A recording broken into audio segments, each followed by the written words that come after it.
আসসালামু আলাইকুম ভাই। ওয়ালাইকুম সালাম, কেমন আছেন? জি ভালো আছি ফয়েজ ভাই। জি ভাই, আপনি সেই ফয়েজ ভাই? আমি সেই ফয়েজ ভাই। আমার সাথে কথা হয়েছিল, একদিন কথা হয়েছিল ফোনে। আর আপনি তো আমাদের কাছে পরিচিত, যেহেতু আপনার ভিডিওগুলা প্রায়শই দেখি। আচ্ছা। সেটা অনেকদিন যাবত, প্রায় 6 মাস থেকে আপনার প্রায় প্রতিটা ভিডিওই দেখি। সো আপনার চেহারা আমার কাছে পরিচিত, আমার চেহারা। এটা আমার সৌভাগ্য। কেন সুদূর ইংল্যান্ড টু পালেরচর। এখন এই ব্যাপারে এই কথা যে কেমন লাগছে আমাদের এই পালেরচর? আলহামদুলিল্লাহ, খুবই খুবই ভালো লাগছে, খুবই এনজয়েবল, খুবই আমার খুবই ভালো লাগছে। ভালো লাগছে হ্যাঁ। যে এই পালেরচরে একজন ইংল্যান্ড প্রবাসী, আপনি ওখানে থেকে অভ্যস্ত, ওখানকার কালচারের সাথে আপনার এই সবকিছু করা, এই চরে এসে রাত্র যাপন করা, এখানে ঘোরা, এটার বিষয়টা কি? ব্যাপার হচ্ছে, আমি শুধু ইংল্যান্ডের জীবনে অভ্যস্ত তা না, বাংলাদেশের সাথে অভ্যস্ত। তো আমার বাড়ি যেহেতু সিলেট শহরে, তো মোটামুটি গ্রামের সাথেও আমাদের অনেক কানেকশন আছে। তো আমি বাংলাদেশের জীবনের সাথে অভ্যস্ত। আমি ইংল্যান্ডে মাত্র 27 বছর আগে গিয়েছি। তখনও আমি মোটামুটি অনেক বড় হয়ে গেছিলাম, মোটামুটি জোয়ান বয়সেই আমি ইংল্যান্ডে গিয়েছি। হ্যাঁ, তা মোটামুটি আমি অভ্যস্ত। তবে এই চোরের সাথে আমি কখনো পরিচিত হইনি আগে। এইখানের মানে ব্যতিক্রম ধর্মী প্রাকৃতির সাথে নতুন করে পরিচয়। আচ্ছা। আমি 7-8 মাস আগে আমার স্ত্রীকে নিয়ে এখানে আসছিলাম, তখন অনেক পানি ছিল। হ্যাঁ, আমি ওই ভিডিওটা দেখেছি। হ্যাঁ, আমরা যথেষ্ট এনজয় করছি আমরা দুজনে। এখন আসছি সেটা আরেক ধরনের, সেই পানি এখন দেখতে পাচ্ছি না। হ্যাঁ, চতুর্দিকে শুকনা, দুইটা টাইমে আসা হলো। দুইটা টাইমে আমার অত্যন্ত ভালো লেগেছে। একটা জিনিস হয়তো, মানে প্রথম এসে যখন নামছি, আমি ইংল্যান্ড থেকে এখনো সিলেটে যাইনি। আচ্ছা। আমি আসছি, তা যেহেতু একটা শীতের দেশে, মানে শীতের সময়টা পার করে এখানে আসছি, তো আসার পরে এখানে আপনার বাতাসের আর্দ্রতাটা, যেটা গরম ঘাম, সেটা একটু অস্বস্তি দিয়েছিল, কারণ প্রচন্ড রোদ ছিল যখন এসে ঢুকি। 2 নম্বরে একটু বাতাসের মধ্যে উড়ন্ত বালি ছিল। বা এসে এখানে সবচেয়ে বড় ব্যাপার হচ্ছে, আমার রাতের ঘুম হয়েছে খুব মজার। আমি ফ্লোরে ঘুমিয়েছি, মাটিতে ঘুমিয়েছি, বিছানা পেতে, আলহামদুলিল্লাহ। সেটা এই যে দৃশ্যটা এই ঘরের মধ্যে এবং এই সোনের আমি খুবই মানে অনুভব করেছি, ভালো অনুভব। সেটা থাকবো, এবং ব্যাপার হচ্ছে থাকতে আমার ভালো লাগছে। এখানে দেখুন, এখানে কোনো এয়ার কুলারের কোনো প্রয়োজন নেই, এয়ার কন্ডিশনিং এর কোনো প্রয়োজন নেই। এই যে খোলা বাতাস, 2 নম্বরে এই যে সোনের চালের পিছনে যেন বাতাসটাকে ফিল্টার করে ছাড়ছে। জি, তা রাতে খুব শান্তির ঘুম হয়েছে। আপনারা তো ইট বালুতে অভ্যস্ত। হ্যাঁ, ইংল্যান্ডে বাংলাদেশে এখন গ্রামীণ একটা পরিবেশ। হ্যাঁ, সেটা কি দেখার অনেক আগ্রহ জাগে। খুবই মজার। এটা শুনেন, এটা আমার কাছে মনে হয় ব্রেইনের জন্য ভালো। আমার কাছে আলাদা একটা প্রশান্তি লাগছে যে এই যে চতুর্দিকে গিয়ে ফসল দেখছি। এখন বাদাম, অনেক ভুট্টা অনেকটা উঠে গেছে, বাদাম ক্ষেত, বেগুন ক্ষেত, এইগুলা ইভেন যাই দেখতেছি, আমার কাছে ভালো লাগছে বলতে এই শুধু ভালো লাগা, চোখের ভালো লাগার ব্যাপার না, এখানে একটা তৃপ্তির একটা মিশ্রণ আছে, বুঝছেন? এই ভালো লাগার সাথে আমার একটা তৃপ্তি লাগছে, এবং যেটা আমি মনে করি আমার জন্য, আমার ইভেন আমার মানে একই সিস্টেমের জীবনের জন্য এটা আমার জন্য খুব উপকারী একটা জিনিস। দর্শক, আমি একটা জিনিস আপনাদেরকে বলতে চাই যে আমরা যার সাথে দাঁড়িয়ে আছি, উনি একজন ইংল্যান্ড প্রবাসী।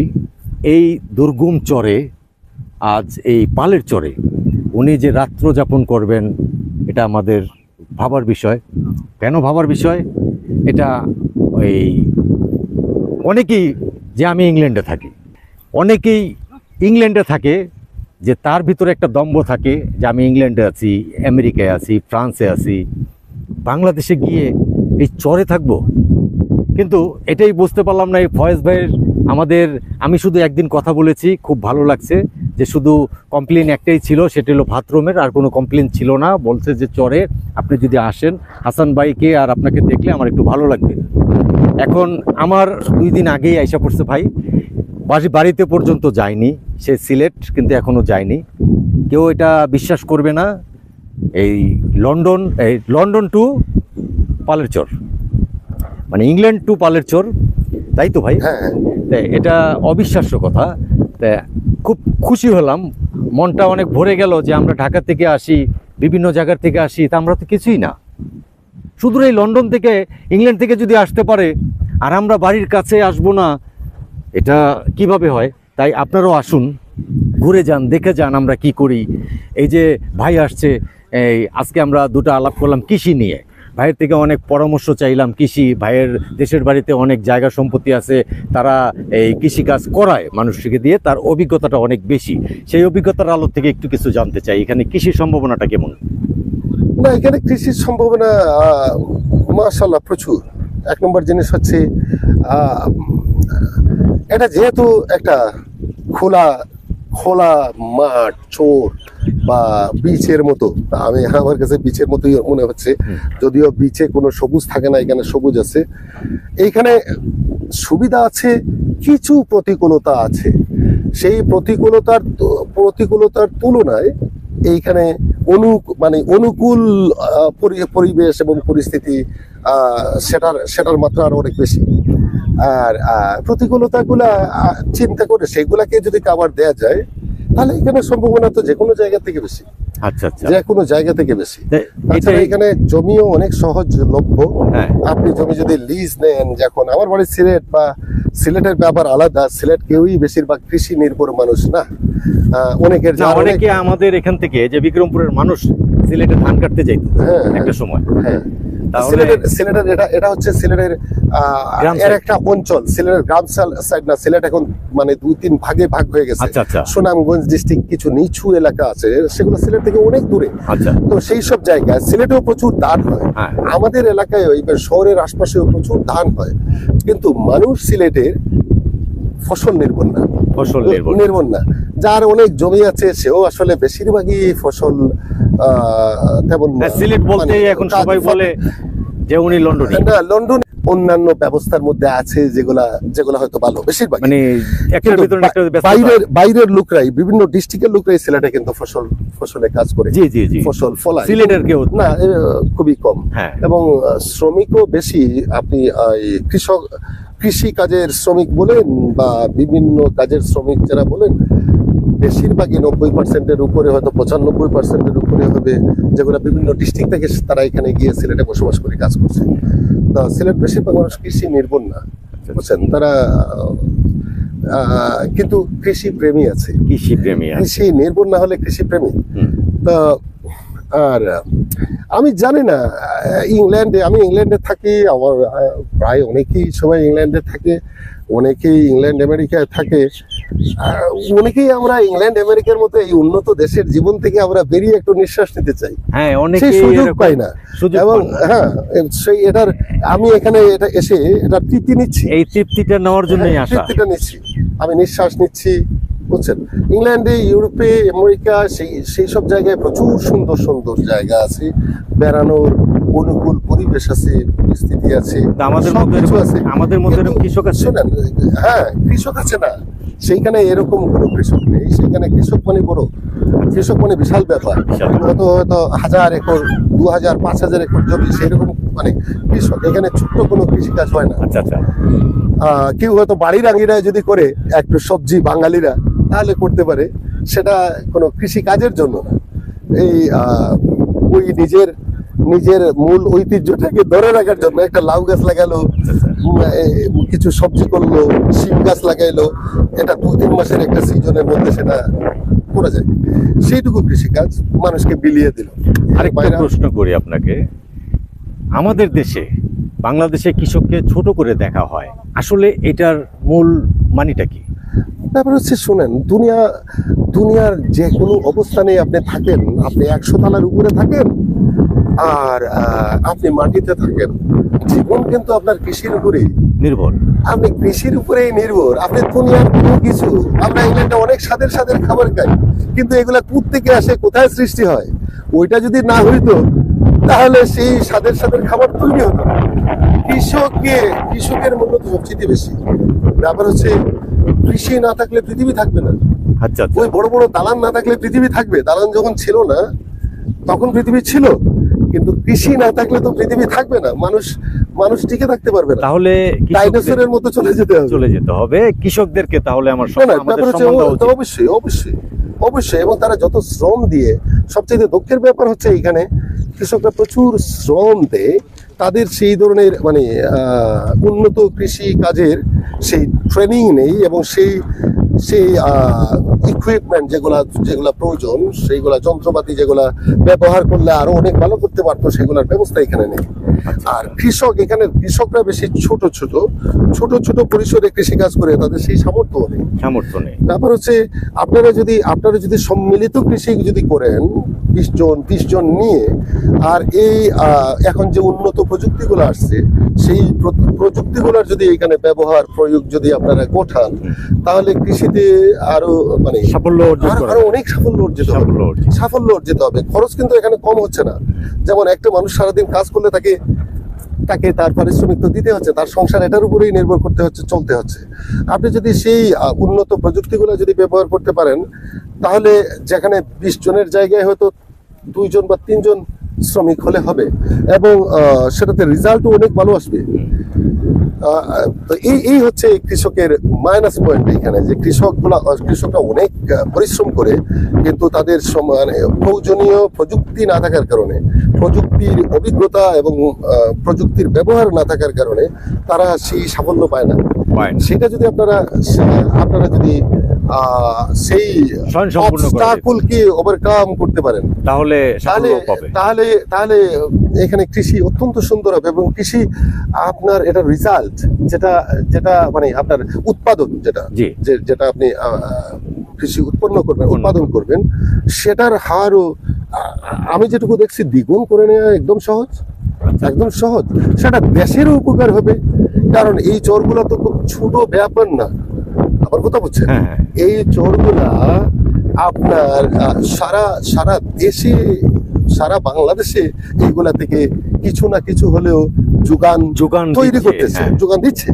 সুতরাং এটা যদি আপনারা ইজিলি এটাকে মানে ফসলকে দ্বিগুণ করতে পারেন, ইভেন 3 গুণ করতে পারেন এই প্রযুক্তির ব্যবহার, কিন্তু 1-2 সাধারণ কৃষক সেটা করতে পারে সম্ভব না। এখন আমাদের এখানে অনেক উদ্যোক্তা আসছেন, 100 বিঘা 150 বিঘা জমি নিয়ে তারা চাষাবাদ করতে চাচ্ছেন, ফসল ফলাইতে চাচ্ছেন। তারা তো অবশ্যই আধুনিকতার ছোঁয়া নিয়ে আসবে। তাদের আসলে আমাদের এই চরের কি উন্নতির কোনো ব্যবস্থা হবে? তারপর হচ্ছে এখানে সম্ভাবনা প্রচুর। তবে মনে করেন আমি এখন আমার খুব উন্নত ধারণা নিয়ে আমি এখানে আসলাম, আর এখানে মাটির ধারণা সেটার সাথে সমন্বয় ঘটাতে হবে। আমার কথা বুঝতে পারছেন?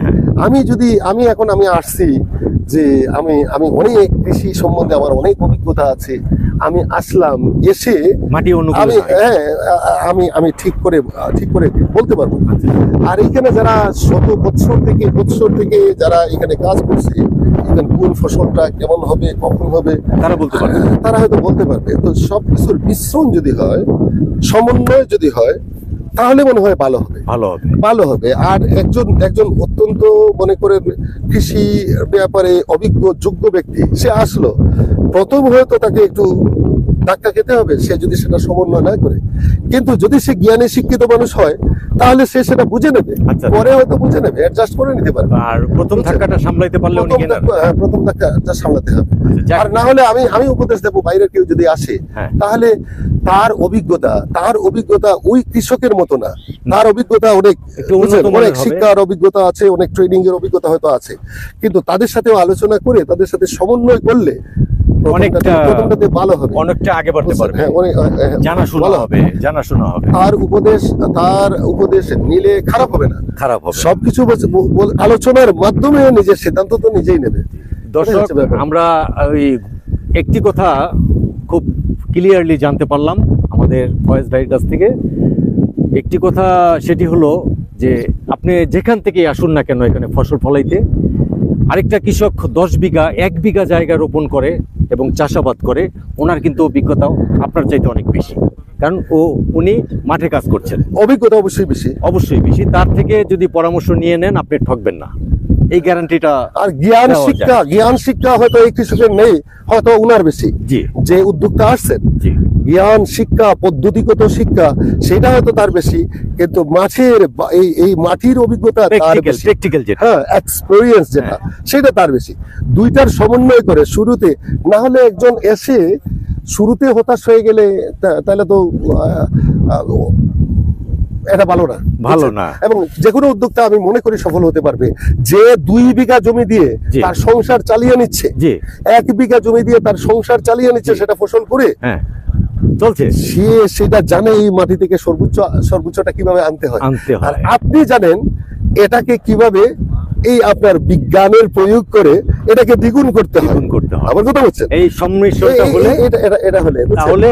তাহলে তাহলে ভালো হবে, উন্নতি করা যায়। তাহলে ভালো হবে, আচ্ছা। তাহলে ভালো হবে। প্রথমে যাক, ধাক্কা খেতে হবে। সবাই সব সময় পরিচয় পর্বটা আগে সারে, আমি পরিচয় পর্বটা সবাই শেষে দিচ্ছি। আচ্ছা, ফয়েজ ভাই এমন জীবনে কি করছেন?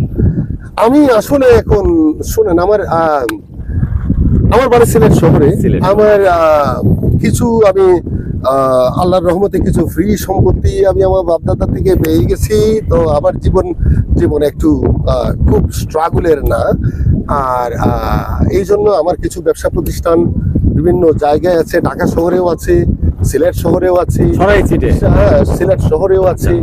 তা আমি কোনো ব্যবসা করি না, লোকজনই ব্যবসা করে। তো আমি কি বলবো এটাকে, যে আমি ভাড়া বুঝছেন, মানে পেছনে আছি। হ্যাঁ আছি। তো সেইগুলা যেহেতু আমার কিছু উদ্যোক্তা তৈরি করা, সম্পদের না, আমি উদ্যোক্তা তৈরি করতে হয় না। আচ্ছা, আমার মানে মনে করেন মার্কেট, দোকানপাট, ব্যবসার বিভিন্ন ব্যবস্থা ঢাকা শহরে, সিলেট শহরে আছে, সম্পত্তি আছে প্রত্যেকভাবে।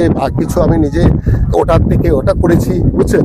তো এইগুলা আমাকে মেনটেন করতে হয়। আচ্ছা, এমনি ভাড়াটিয়ারা বেশিরভাগই আমার ভাড়ার ব্যবসা, ভাড়াটিয়ারা ব্যবসা করে।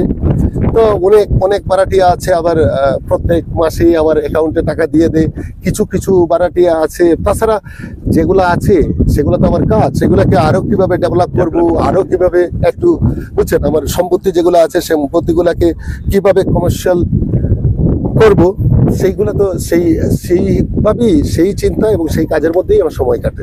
এমনি তো সব মিলিয়ে ভালো আছেন না? আমি আলহামদুলিল্লাহ ভালো আছি, আল্লাহ শুকরিয়া। আপনি সুস্থ আছেন? আমি সুস্থ আছি, ভালো আছেন? আল্লাহ শুকরিয়া। হ্যাঁ, আর সেই কথা জানিয়েই আজ সুস্থ থাকেন, ভালো থাকেন। বিদায় নিচ্ছি শরীয়তপুর জাজিরা পালের চর থেকে। আসসালামু আলাইকুম। আসসালামু আলাইকুম। ভালো থাকেন, দোয়া রইল।